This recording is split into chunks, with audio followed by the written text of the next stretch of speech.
You would think that every believer would want to solve some mysteries, you know? The mystery of Christ and His church, the mystery of the gospel, the mystery of the 666, the mysteries that the Bible mentions, you know, Hebrews 6, the mystery of Hebrews 6. There's a lot of mysteries in the Bible, you know. And the way that you solve them is you take the types and shadows and you break it down and you look for the parallels and the patterns, and boom, there you go. One pattern I see in real life is if you get around a Freemason, they'll eventually say, well, we're going to test you to, you know, say something about you're a Christian or something. They say, we'll test you. We'll see if that's real. We'll test you on that. They might say it in a joking manner, but they say, we'll test you. And if you say it around, if you're around a Wiccan, they'll say the same thing. We'll see if you're real. We're seeing if you're the real deal, you know. So they're on a mission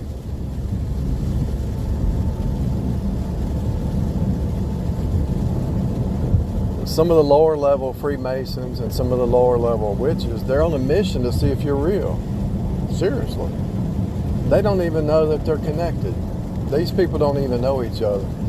You hang out with one, not because you're hanging out with them, because you either work with them or you're in some kind of situation where you can't get away from them. So whether it's a Freemason, it could be a temp situation, a temporary person is working around you or something. And then the temporary witches come around. And so they always eventually say, well, we're going to see if you're real, see if you're the real deal. Like they're the judge and the jury. This is what blows your mind. They want to be the judge and the jury when they're not even real. They're not real. They're not the real deal. I want you to think about what I'm saying. Their whole deal, just like the Jezebel and the Delilah, they're testing you based on their moral code. Are you the real deal? Are you real? They will travel to different cities to see if a person's real.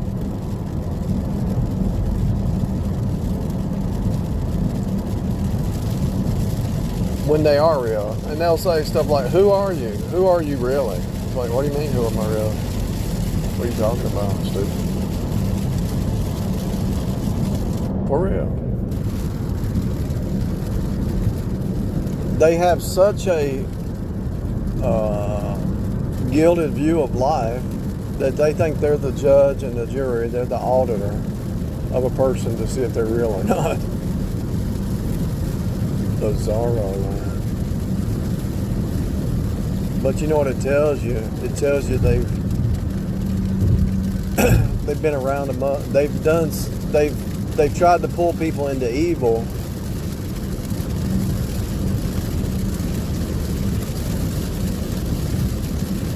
They're masters at pulling people into evil, and they want to see if you're real or not.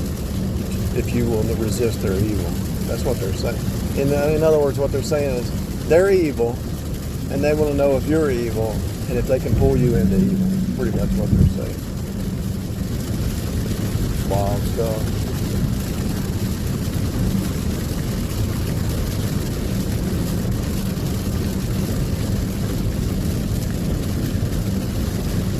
And notice the word evil. Evil. Eve is ill. That's why it's called evil, because evil dropped everybody down into time. So Eve, the flesh side of Adam, and you might say, well, how did you determine that? Types and shadows. If every verse in the Bible is flesh versus spirit, the energy of man versus the energy of the flesh, and God made man in His image, and He took the side of man and made a woman, the responder, the weaker vessel. And you take all the data points of the New Testament, all the data points of the Old Testament, all the data points of reality, And you see that Eve is the flesh side of Adam. That's why you look at the church, it's the flesh side of Christ, a piece cut off being cut back in. This is why women want somebody to love them. They don't care about anything else but love. They want to be loved. And then when they are loved, they want you to accept their evil a lot of times.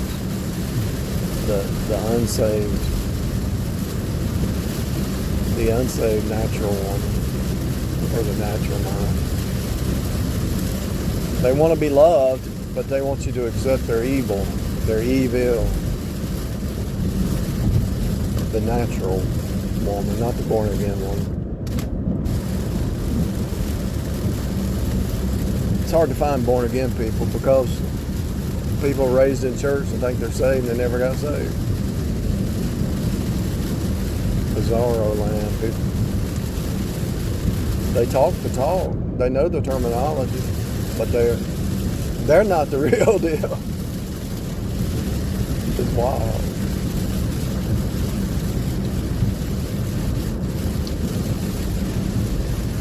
They want to know if you're real, and they're not even real. It's probably because they've been hurt by so many people.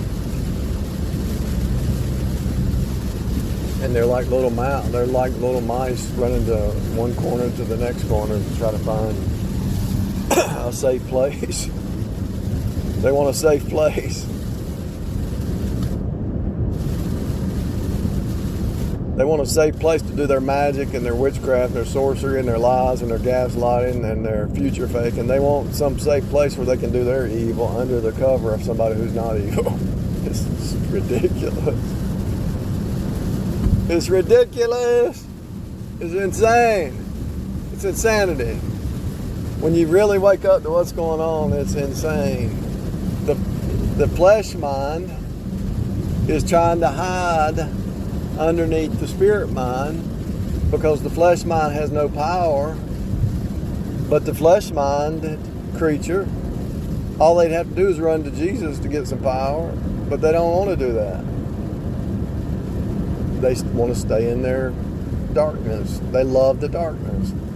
They want the covering of the light, but they don't want the light. They want the darkness. But the darkness is destroying them, and they don't even realize they're being destroyed. But they know it's not right. That's why they have shame. If you watch one of these creatures, they hold their head down. They stand in a corner when they're talking to a bunch of people. They stand over in a corner somewhere, and you know they're doing something wrong that they shouldn't be doing. They want to see who's the real deal, but they're doing wrong, and that's why their body language reveals that they have guilt, shame, and condemnation. Just do what's right. But they can't do what's right. They don't have the power.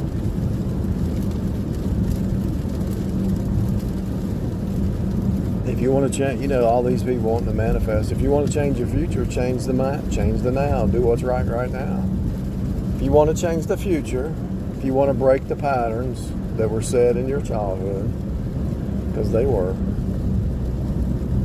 actually set before you were born. The bloodline. So the patterns were set, and you got born into that little cube house, that little 666 cube family. And so you followed a pattern after the family, after the cube, and I don't think many people will ever escape it, especially if they were raised around big families with going to church. It's almost impossible. It's like pulling teeth. They can't hardly escape it. I don't know many people who've escaped it, because as soon as you step out of the bloodline lie, the culture lie, they call you crazy, and most people can't resist that. I mean, they can't handle that pressure. They don't have the strength. And the only way you're going to make it is that God gives you the strength. And so that battle is such a strong pull because everybody's trying to fit in. They want to belong to something down here. Some organization, some church, some family, some tie. They want to have some kind of tie down here. And so for them to escape it, it's like just crazy. It's really crazy.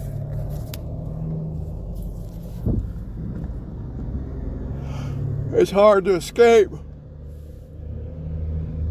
the cube. It's hard to escape the cube, people.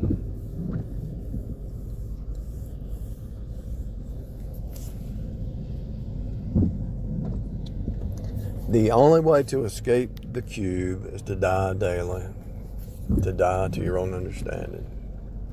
That's why it's called a cube. That's why it's cube steak. Anytime you unfold the word cube, you're going to go back to the word cut. And enclosed.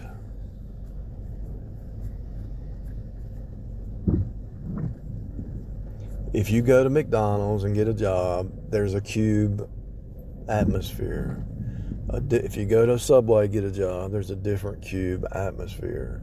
If you take any kind of job, there's this weird atmosphere that they try to create inside that cube. Anybody's house, anybody's apartment, anybody's mobile home, it's all a cube. Even when they get in the car with you, they have you when you're doing rideshare, you see that they're stuck in their little box. They have their train of thought. Their music is a cube. The music that they listen to is a cube. It's a box. It's a 666 cube, flash mind cube.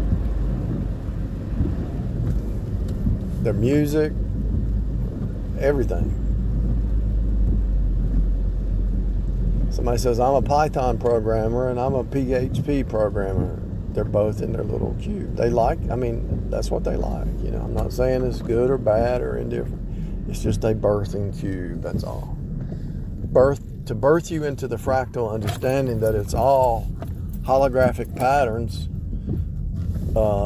with archetypical lessons that take you out of the cube, and you can look at every cube as the same cube once you see the archetype.